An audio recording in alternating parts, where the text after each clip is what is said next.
Oke, halo semuanya. Siap untuk proyek pertama yang benar-benar cerdas? Hari ini kita bakal merakit sebuah dashboard kontrol pakai Arduino. Jadi lupakan dulu soal cuma nyalain dan matiin LED biasa ya. Sekarang kita bakal bikin dia bisa berpikir. Nah, ini dia pertanyaan utamanya. Ini bukan cuma soal listrik. Gimana caranya kita ngasih nyawa ke benda mati? Gimana caranya kita bikin lampu yang sederhana ini bisa merespons keadaan sekitarnya? Itu misi kita hari ini. Baiklah, petualangan kita mulai dari sini. Level 1, Sang Pradup. Misi di level ini kelihatannya simpel, tapi penting banget, yaitu ngasih lampu kita kemampuan buat bersinar redup atau terang benderang, dan semuanya bisa kita atur. Senjata pilihan kita namanya potensiometer. Jadi, apa sih potensiometer itu? Gampangnya, bayangin aja ini kayak knob volume di speaker. Bukan cuma on atau off, tapi ada semua tingkatan di antaranya. Dari cahaya yang cuma remang-remang sampai terang banget, kontrolnya ada di tangan kita. Inilah yang ngasih kita nuansa.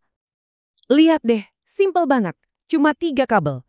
VCC kita sambungin ke sumber daya 5 volt, GND ke ground, dan, nah, ini yang paling penting, pin out-nya ke pin analog A0. Dari sinilah Arduino bakal mendengarkan seberapa jauh knopnya kita putar. 3 langkah doang, beres. Sekarang kita masuk ke bagian sulapnya. Nggak perlu ratusan baris kode yang bikin pusing. Untuk level ini, semua keajaibannya itu ada di dalam satu perintah ini. Map. Baris kode inilah yang jadi jembatan antara dunia fisik, si knob tadi, ke dunia digitalnya Arduino. Gini cara kerjanya. Knob kita itu ngomong pakai angka dari 0 sampai 1023. Rentangnya lebar banget kan? Nah, sementara itu LED kita cuma ngerti tingkat kecerahan dari 0 sampai 255. Fungsi map ini tugasnya jadi penerjemah yang jenius. Dia secara presisi ngubah setiap putaran knob jadi tingkat kecerahan yang pas buat si LED. Tanpa dia, mereka nggak bakal nyambung. Oke, level 1 selesai, kontrol bertahap udah kita kuasai. Sekarang waktunya untuk sesuatu yang lebih tegas. Selamat datang di level 2, Saklar. Kali ini kita bakal ngasih perintah yang jelas, tanpa kompromi. Nyala atau mati. Titik. Tombol tekan. Kelihatannya sederhana kan? Tapi jangan salah, ini adalah bentuk komunikasi paling murni antara kita dan mesin. Sekali tekan, itu adalah perintah, sebuah keputusan. Klik, nyala. Lepas, mati. Ini adalah kekuatan absolut di ujung jari kita. Cara masangnya, wah, lebih cepat dari kilat. Cuma butuh 2 kabel. Satu kakinya ke pin digital. Ini jadi semacam telinga buat Arduino dengerin tekanan. Kaki satunya lagi tinggal ke ground. Udah gitu aja. Sekarang kita lanjut ke kodenya. Nah, inilah inti dari semua kecerdasan buatan, sekecil apapun itu. Logika if-else. Bayangin ini kayak pertigaan jalan buat program kita. Jika tombol ditekan, programnya belok kiri. Selain itu, dia belok kanan. Dengan logika ini, Arduino mulai bisa membuat pilihan. Sebetulnya kode ini cuma perintah langsung. Intinya bilang ke Arduino, cek tombolnya dong. Kalau ditekan, nyalain lampu. Kalau enggak, ya udah, matiin aja. Nggak ada abu-abu, cuma hitam dan putih. Perintah yang lugas dan efisien. Oke, kontrol manual udah bisa, perintah langsung juga udah. Sekarang, saatnya evolusi. Level 3, sang sensor. Di level ini, kita akan ngasih proyek kita sepasang mata. Kita bakal bikin dia sadar sama lingkungan di sekitarnya. Lampu kita akan mulai bisa melihat. Terus, gimana caranya dia melihat? Mirip kayak kelelawar di malam hari. Sensor ini berteriak dengan suara ultrasonik yang nggak bisa kita dengar, terus dia diam, nungguin gema yang memantul kembali. Dari seberapa cepat gema itu balik, dia bisa tahu persis seberapa jauh objek di depannya. Ini semacam indera K6 versi Arduino. Kali ini ada 4 koneksi, dan masing-masing punya tugas penting. VCC dan ground tentu saja buat sumber tenaga. Terus ada trik, ini pin buat berteriak, dan echo, pin buat mendengar. Dengan 4 kabel ini, kita baru aja ngasih dia kemampuan untuk merasakan dunia. Dan ini dia, rumus di balik penglihatannya. Tenang, jangan takut dulu, ini bukan fisika kuantum kok. Ini cuma cara kita mengubah waktu perjalanan suara menjadi jarak dalam satuan sentimeter.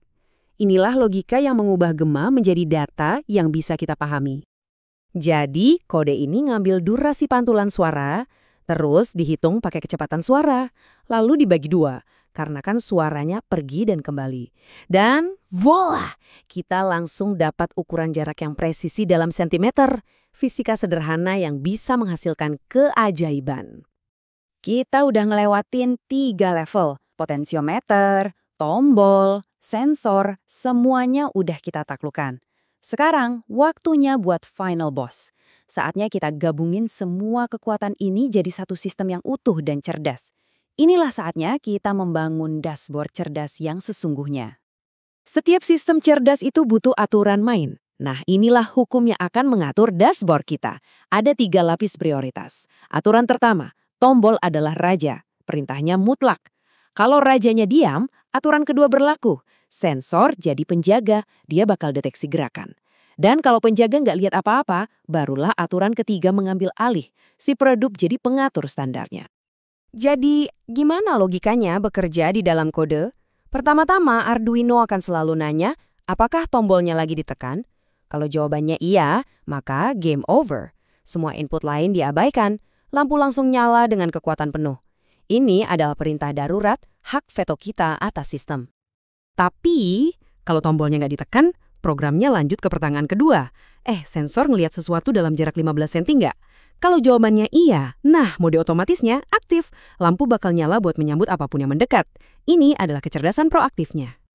Dan kalau kedua jawaban tadi ternyata tidak, maka sistem masuk ke mode siaga. Dia bakal balik ke aturan paling dasar. Ya udah, ikutin aja perintah knob peredup. Ini adalah kondisi standarnya, di mana kontrol manual yang halus kembali ke tangan kita. Dan selesai. Kita berhasil. Kita bukan cuma ngerakit komponen loh, kita membangun sebuah sistem dengan logika, prioritas, dan aturan. Tapi ini bukan akhir, ini baru permulaan. Pertanyaannya sekarang bukan lagi apa yang udah kita bangun, tapi apa yang akan kamu bangun selanjutnya. Tabel ini bukan sekedar dasar nilai ya, anggap aja ini sebagai cetak biru dari keahlian baru yang kamu punya. Kerapian, ketepatan koneksi, logika program yang solid, dan tentu saja kreativitas. Inilah pilar-pilar yang baru aja kita bangun sama-sama. Ini adalah fondasi buat membangun apapun yang bisa kamu bayangkan. Coba deh lihat sekeliling kamu. Ada pintu, tirai, meja, bahkan mungkin tempat minum kucing. Semuanya itu adalah benda bodoh yang menunggu buat dikasih otak. Kamu baru aja membuktikan kalau kamu bisa ngajarin sebuah lampu untuk berpikir. Pertanyaannya sekarang, benda apa lagi yang akan kamu buat jadi cerdas?